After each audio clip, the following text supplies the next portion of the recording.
everybody doing today? I hope everybody is fabulous. So, in today's fabulous tutorial, we are going to be doing this to my wall. We are going to go ahead and go into like a little graffiti mode. We're going to become taggers. Not that I ever was a tagger, so I wouldn't even know how to do that. But we're going to kind of get some spray paint. We're going to go ahead and make a design out of a cardboard, which will be our shield for our paint. You guys will go ahead and see how that's going to happen in this video right now, boo-boos. Now, just imagine, you can do any kind of design. You could go ahead and just draw it out on cardboard and then use that as your little like stencil. And then not only that, but you could do any colors you guys want. Now, I know you guys can't really tell on this wall right now, but on these little zigzags, I do have a bit of glitter. It's really, really subtle. I did that afterwards. It's not going to be in the tutorial because that just happened like the day after when everything was dried and everything. And I said, you know what? I think we need to put a little bit of sparkle in this wall. Because he throws sparkle in everything. Why? Why does he do that? I have no idea. But anyways, it needed it. So we threw it on that little bad boy. And like I said, you can't really tell because it's very subtle. So when you're walking in the room, you're going to get little glimpse of like glitter here and there. And it's just going to make it look very, very cute. Very cute, my friend. And then afterwards, after we finish masking this wall and painting this design onto it, because we kind of wanted to go with like a torn paper look. This to me looks like torn paper.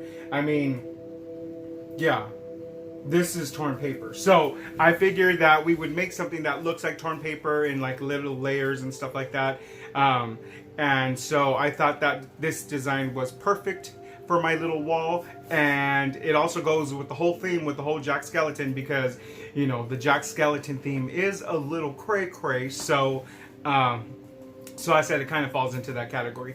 And I also wanted to keep it into the gray tones because I didn't want to go too crazy. I didn't want to go black, because if I ever wanted to paint this wall white again and redo a different kind of design, which most likely I probably will, and of course I'm going to videotape it, but if I do change the design on this later on, like in a, what, 8 to a year, I mean 8 months to a year, I mean I'll, you know, because I do like to be changing stuff. Anywho, I know you guys want to get down and dirty, and I know you guys don't want to waste any more time, so let's get down and dirty and let's make this little bad boy, and I will see you guys in a bit. Alrighty then, my little crafty monsters, let's start tagging. Okay, I'm just kidding, we're not tagging. So we are going to use a piece of cardboard. This is a lid off of a box. And I'm just going to go ahead and design kind of like little mountains, sort of, is basically the look that I'm trying to go for. And after we do this, we're going to go ahead and cut out this little bad boy. So it's going to be super duper easy, my little crafty monsters. So with my box cutter, I like to cut off as much as the cardboard as I possibly can. And then with a smaller blade, maybe an X-Acto knife, or if you have one of those little finger X-Acto knives as I do from Fiskars, then that would be even easier, because all you're going to do is just go in and out like a saw, and it'll be easy to cut those little zigzags and whatnot on these little bad boys. So it's going to go ahead and give you that design. So right here, you're just going to see me. All I'm going to do is basically just cut this little bad boy down to, like I said, as close as possible. I will even cut in between, because the less cardboard that is in the way, the easier it will be to cut out all of these little kind of uneven little lines. And as a matter of fact, once I cut this out with that little finger X-Acto knife, you guys are going to notice that I follow the lines that I drew, but as I'm going, I kind of make them a little bit more wavier, a little bit more deeper and pointy on the edges. So you guys are going to be able to see that. And this is the kind of a design that you could do with all kinds of different colors. Like, I don't know, I really, really like how this design came out. You could even do two of the same colors, just one darker than the other, and it would have a really amazing effect as well. So right here, you just see me use my little finger X-Acto knife. Now, I did not speed up this video because I wanted you guys to see and see how easy it is, and see that it really doesn't take that long. All I'm doing is I'm just going in and out in like a saw movement, like you're sawing this down, and it kind of makes it a lot easier. Now, if your blade is a lot, if it's new, if it's sharp, this is going to be a lot easier. But if it is not, then it will kind of like tug on your cardboard. So I know this design is pretty what is the word? I don't want to say it's a crazy one, because I mean, I do love crazy. I mean, anything that's kind of like over dramatic and kind of like bam in your face, that's basically what I like. And so I actually think that this is a cool design for the wall underneath all that Jack Skeleton stuff.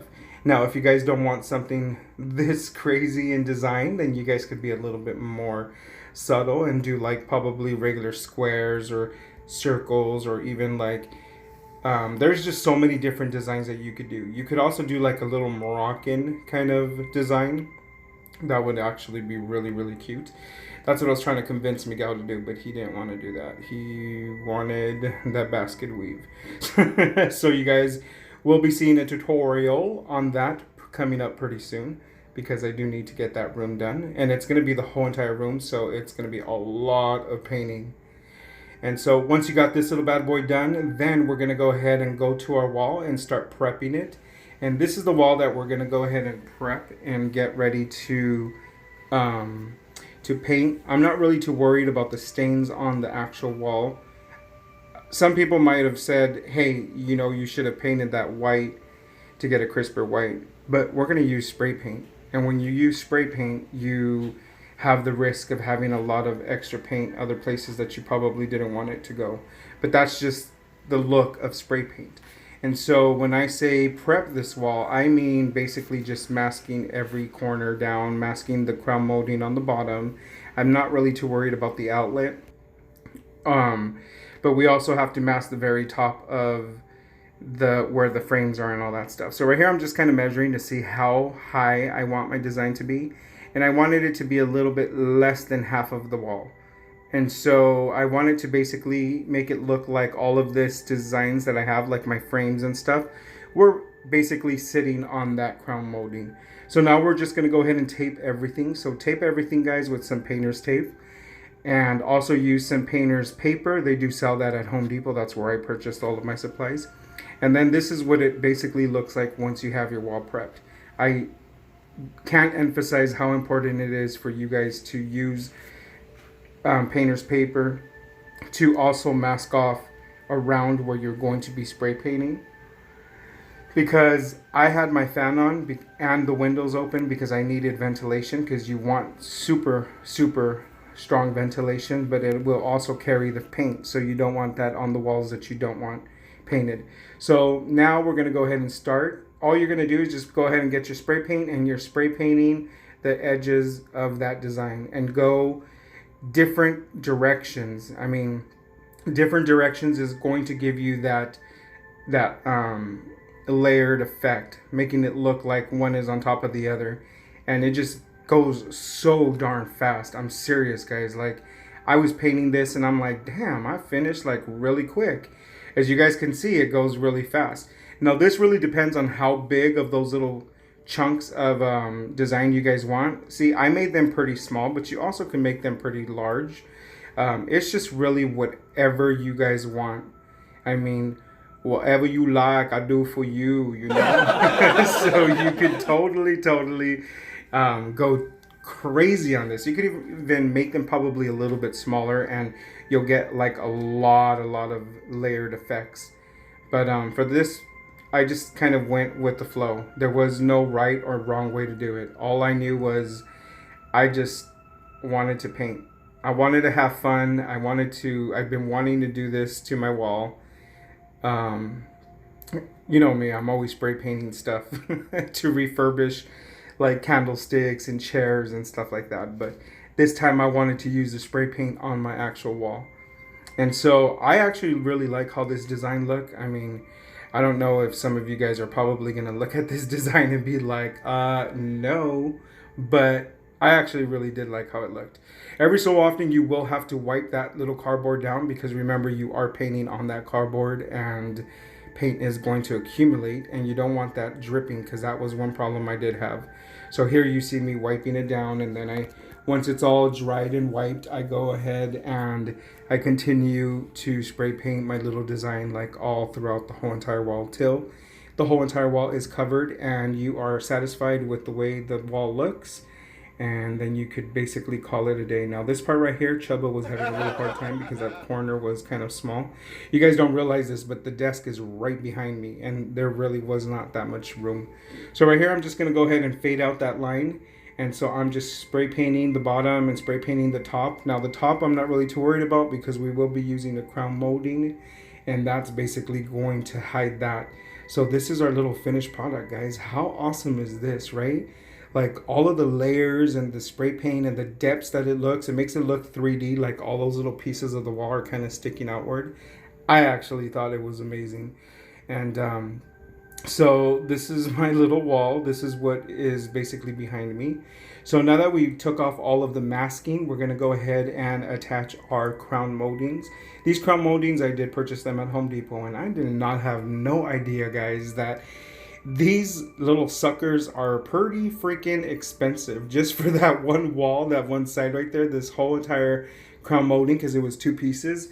It was $19. And I mean, for me, I thought it was expensive. And it really kind of like, I was a little disappointed once I went to the register. Let me tell you the little story really quick.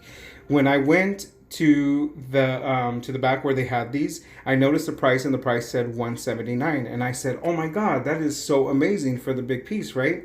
So I thought it was $179 period, but no, apparently they're charging $179 per foot and I was like, damn. So each one of these were 5 feet, so I got 2 of them and it was pretty expensive, but I mean totally worth it because it made the look that I needed.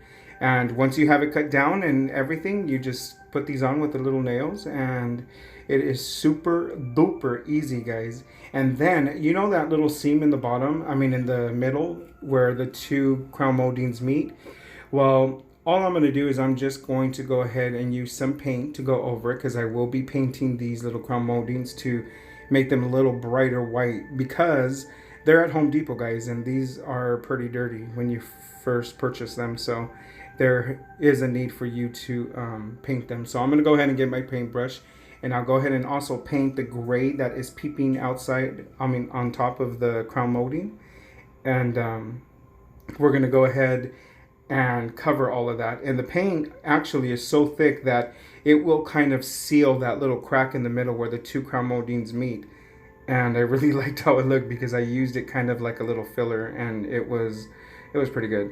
So right here, all I'm doing is I'm just gonna go ahead and paint the crown molding and paint that little gray that's peeping up on top of the crown molding. And you will need a few coats with this. This is regular acrylic paint and I purchased this at your Michael's. And so it's really going to need a few coats, especially because it's white and that gray is kind of a little bit dark. So I went ahead and did that to the whole entire crown molding.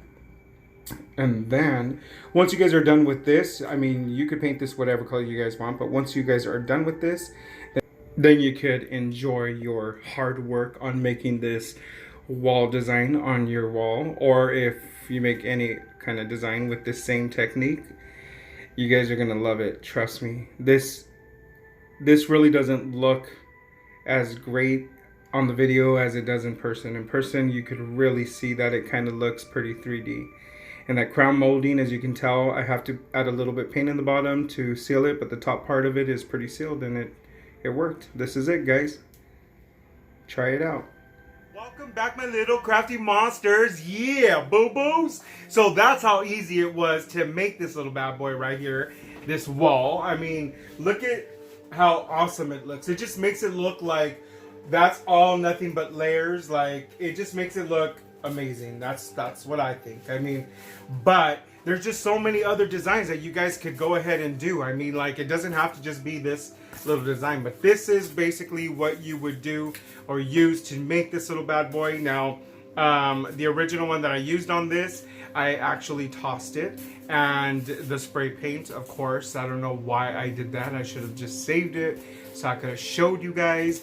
But I did also need to show you guys how I actually cut out the little design because I didn't film that part. That was so brilliant, Jesse. So brilliant. Do a tutorial without filming that part. I mean, isn't that what it's all about? Filming it? Anywho, I didn't do it, boo-boos. So I filmed it again today, and this is basically how I did the original one. Obviously, you could tell that the original one was a little bit more smaller pecs and stuff like that. But, I mean, you guys get the gist of it. This is basically kind of the way it was designed. And so, you can make them short. You can make them tall. I mean, you can make them as tall as you guys want. I mean, you could do whatever you guys want. You could do circles. You could do squares. And just, you know, spray paint the outer part of the squares. You guys will see a tutorial coming up next of me actually doing my game room. We have a game room downstairs, and I'm going to do kind of like a little basket weave sort of look onto the wall, but it's going to be really subtle. So we're going to paint the wall all like a Caribbean gray, and then I'm going to go ahead and get a spray paint that's a little bit darker than that gray, and I'm going to do the design. So it's basically going to be like a tone on tone. So it's basically just the same color, just a little bit darker, just to give it that kind of little interest to the eye. You guys are going to see that. I hope you guys enjoyed it. I hope you guys enjoyed this one because I had a lot of fun making this one, and it was really easy, and it was super duper fast. I mean, you guys saw how fast it was. Honestly, to tell you the truth, I don't even know why I speed up the video, because if I had not speeded up the video, it probably would have still been like a 20-minute video or a 30-minute one. Instead, we cut it down to whatever it is now, you know. Is it a 20-minute video already? I don't even know. I don't even know. Anywho, if you guys enjoyed this video as much as I enjoyed making it for you guys, don't forget to subscribe. Go ahead and hit that little icon. It's somewhere right here in the corner. And if you subscribe, we become BFFFFFs. Because I know that BFs is good, but BFFFs is better. And you don't want to be missing out on some fabulous tutorials. So go ahead and hit that little bell icon as well. And if you are a subscriber, thank you so much for returning, my little boo-boos. And that's it for now, my little crafty monsters. Until next time, goodbye.